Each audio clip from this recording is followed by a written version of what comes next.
No! Basura mi amiga mia! Hello guys and welcome back to Fashion Attack. Today I totally invaded the apartment of one of my best friends to remake her bedroom. We're gonna start with the headboard. Not a normal headboard, but a super cool, geometrical, eye-catching piece that is going to transform your bedroom completely. I swear the process is so easy. All you're going to need is a base where to start building it. So I bought 3 pieces of wood and then a stapler, the material twice the amount of wood that you need, and then some stuffing. Did just some super easy sketches to understand the dimension I wanted, and one eternity later.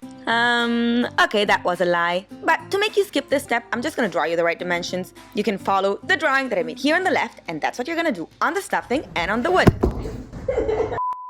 Take out your precision knife and start following all the lines that you drew beforehand on the stuffing. I'm going to link you all the materials and the dimensions that you need for this specific project, so now you can just follow ahead.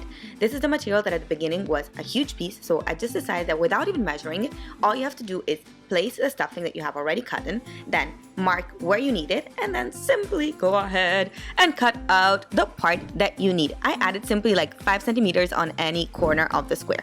Then we're gonna go and place the stuffing on the wood exactly on the line that we previously have drawn, and then you can see that you have to go and staple and shoot all across the line. You see that I'm lifting the material a little bit and clipping, lifting and shooting, so that you follow exactly the line. Then you wrap it around like a little sandwich and you go ahead and start shooting again all over the corners and even on the side of your headboard. It's a super easy process. It just requires a little bit of patience.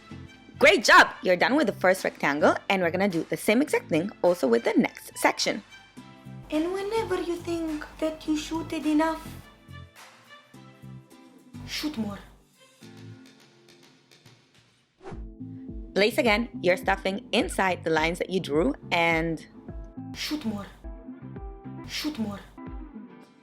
Shoot more.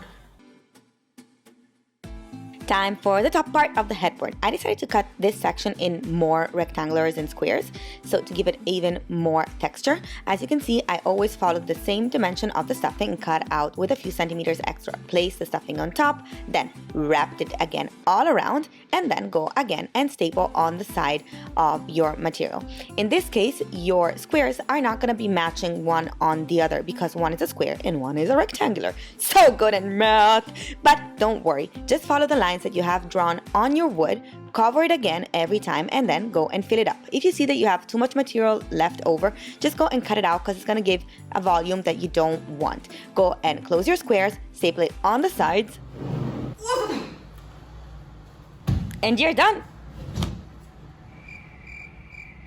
Okay, not really, but we're almost there. Now that we have the headboard turned front to back, we can now staple all the extra material that we have on the back of the wood without making it notice. Too much material, we always go ahead and cut it out.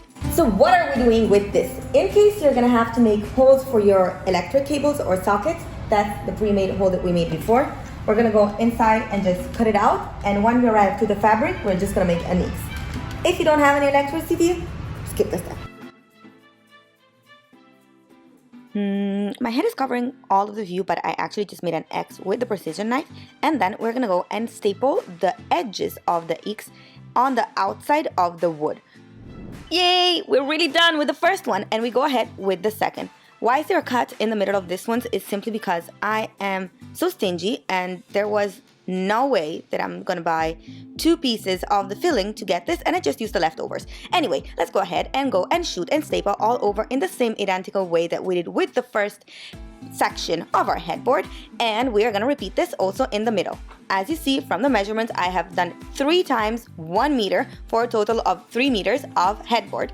Wrapped the last little filling, and it's finally time to hang it on the wall. As you can see, all the ugliness of the hole that we made has no importance because we can cover it with the square of the cables. I guess that's the name. Anyway, then you have to pull out the buttons with your fingers is a bit tricky, and also you're gonna go and put your screws in between the folds. This is so important because you are not gonna see them at the end.